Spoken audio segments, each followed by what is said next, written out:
Et maintenant, la troisième et dernière partie de ce sondage, la troisième page, elle sert à convaincre. Non pas convaincre tout de suite, quoique, mais pouvoir convaincre plus tard notre prospect plus facilement. En fait, c'est sur cette page qu'on va obtenir un témoignage de la part de notre prospect, soit à l'égard de ce qu'il a déjà obtenu grâce à nous, puisque pour certains, si vous avez déjà un site internet, vous avez déjà donné des conseils, vous avez déjà aidé les gens personnellement, vous avez déjà interagi avec eux de vive voix, ils ont donc des choses à dire sur ce que vous leur avez apporté, ou alors ils ont déjà acheté un autre service ou un autre produit chez vous, ils ont quelque chose à dire sur votre sérieux, votre professionnalisme. Et si les gens n'ont pas encore acheté chez vous, donc ne peuvent pas laisser un témoignage sur le produit, ils peuvent quelquefois laisser un témoignage au moins sur vous. Alors, dans cette troisième partie, notre objectif est double. Premièrement, une fois que quelqu'un a dit du bien de vous, il a encore plus de chances que cette personne-là devienne un client. Donc, votre objectif, c'est entre autres qu'on dise du bien de vous parce que après l'avoir dit, on est bien obligé de continuer à le penser. Deuxièmement, une fois que quelqu'un a dit du bien de vous et que vous pourrez utiliser ce témoignage, les autres prospects éventuels auront encore plus de chances d'acheter. C'est aussi dans cette troisième partie que vous recueillez les coordonnées du prospect. Permettez-moi de faire une petite parenthèse. S'il s'agit d'un sondage en ligne, c'est bien sur la troisième page qu'on prend les coordonnées du prospect pour pouvoir le recontacter. On demande ça donc tout à la fin. La personne ayant déjà rempli le sondage va être d'autant plus encline à donner ses coordonnées, surtout si c'est un prospect qualifié. S'il s'agit d'un sondage en face à face, vous l'avez en haut de page sur la toute première page de votre sondage, mais vous ne prenez ces coordonnées qu'à la fin. D'accord? C'est une façon de clore le sondage en disant, écoutez, je vous recontacterai pour vous donner un petit peu les résultats du sondage, vous dire ce que ça a donné, vous donner des nouvelles. Est-ce que vous pouvez m'indiquer rapidement à quelle adresse mail je peux vous envoyer le résultat du sondage, que vous y jetiez un œil. Et vous demandez par la même occasion le numéro de téléphone. Donc, c'est en ligne, c'est une question qui est présente tout à la fin. En personne, c'est une question qui est sur le sondage. Elle peut être en tête de la première page, mais on prend ces coordonnées-là à la fin aussi par courtoisie. Donc, voici à quoi ressemble cette demande de témoignage pour un sondage en ligne.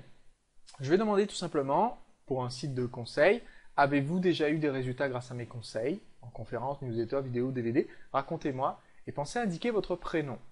Et ensuite, je donne un exemple. Donc, chose très importante, on voit clairement la différence quand on fait un sondage. Si vous dites juste aux gens, voilà, avez-vous un témoignage à donner suite à mes conseils, vous allez obtenir un témoignage du genre, salut, c'était super, merci pour le produit.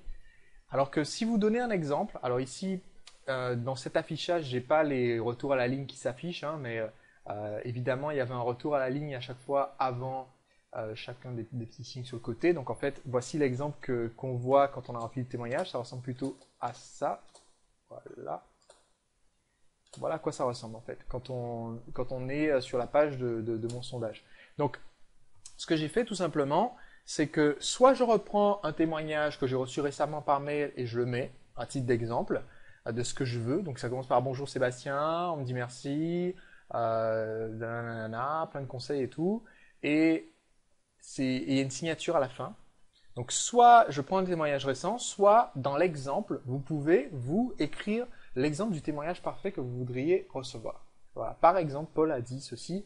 Vous ne dites pas Paul a dit ceci, vous mettez un exemple de témoignage. Attention, c'est important, je ne vous dis pas que dans votre message de vente, vous pouvez inventer des témoignages. Je vous dis que quand vous donnez un exemple de témoignage à vos prospects, vous pouvez vous-même écrire cet exemple, le rédiger vous-même en disant voilà ce que je voudrais. Voilà ce qu'il faudrait me dire, en gros. Et là, vous avez tout à fait le droit de créer l'exemple de Jacques, 31 ans de Rennes. Vous voyez que je signe ce témoignage parce que je veux que mon prospect signe son témoignage pour qu'il soit utilisable. Pour que plus tard ce témoignage soit crédible, il faut bien qu'il y ait le nom, l'âge, la ville, ou le nom, la profession, la ville de la personne, le nom, la profession, l'âge. Voilà, 3 données si possible, c'est ce qui rend que c'est crédible. Donc, dans la question, j'ai juste dit indiquer votre prénom, mais dans mon exemple, il y a les 3. Et si on regarde les réponses, par exemple, de ce sondage, c'est un sondage sur ma mailing list séduction, développement personnel. Eh bien, si on regarde un petit peu les réponses, j'ai Stéban qui signe, voilà, Stéban de Paris, et c'est très rédigé. J'ai Jean-Marie de Béziers, c'est encore très rédigé. J'ai beaucoup de réponses qui sont très très très élaborées que je peux utiliser plus tard. Frédéric, 19 ans de Rennes, qui est heureux et dit merci à toi. Et c'est comme ça qu'on obtient des témoignages. C'est comme ça que j'ai obtenu les témoignages que j'ai utilisés plus tard pour mon livre en fait, qui commence par plusieurs pages de témoignages. Voilà, Chris, 26 ans de Paris, qui me laisse un témoignage très rédigé. Donc, c'est une bonne technique si vous avez déjà une audience, si vous avez déjà vendu des produits, si vous avez déjà une relation avec vos prospects. C'est une bonne technique que de leur demander ce type de témoignage à votre sujet. Est-ce que j'ai un autre exemple? Voilà, pour le témoignage d'Agir et Réussir. Avez-vous un message à me laisser? Que pensez-vous de mon site? C'est ce que j'ai demandé à Olivier de poser dans son témoignage. Est-ce que ce que je publie vous a aidé? Comment?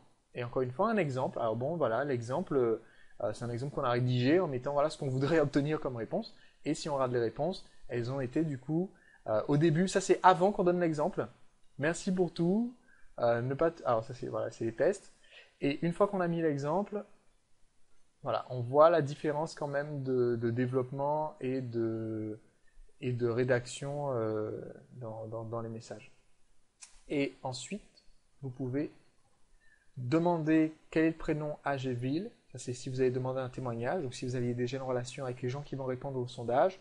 Donc, encore une fois, je demande que prénom, âge et ville, mais ici je triche un peu, j'inclus le métier, Pierre, 24 ans, apprenti électricien à Paris, et c'est ce qui fait que je vais pouvoir ensuite utiliser les témoignages en précisant Jonathan, 24 ans, apprenti administrateur système et réseau à Rouen.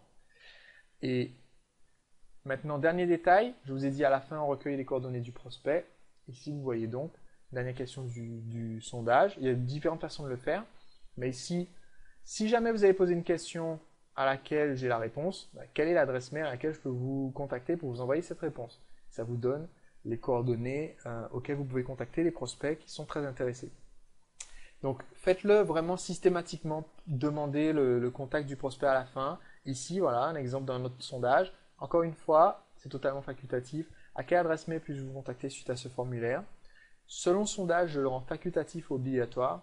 Ça dépend de si me poser une question était facultatif ou obligatoire. Ça dépend de si j'ai déjà leurs coordonnées. Et en l'occurrence, certains des sondages que vous avez vus, ce sont des gens qui étaient déjà abonnés à ma mailing list. J'ai déjà leur mail, donc ils sont déjà des prospects, ils reçoivent déjà mes sollicitations. Par contre, si je fais ce sondage en utilisant une des autres méthodes, en le distribuant moi-même, en rencontrant des prospects nouveaux, si je fais ce sondage auprès de prospects d'un site partenaire, par exemple, alors je vais rendre cette question obligatoire et donc je ne vais pas mettre que c'est facultatif et les gens seront obligés de me donner un mail à la fin pour que je puisse les recontacter. Donc voilà, la dernière question essentielle que vous devez avoir dans tous vos sondages, c'est à quelle adresse je peux vous recontacter, à quel numéro de téléphone. Donc ici, vous allez vouloir récupérer, dans mes exemples, je vous ai montré en récupérer l'email, mais vous voulez récupérer l'email et le numéro de téléphone du prospect.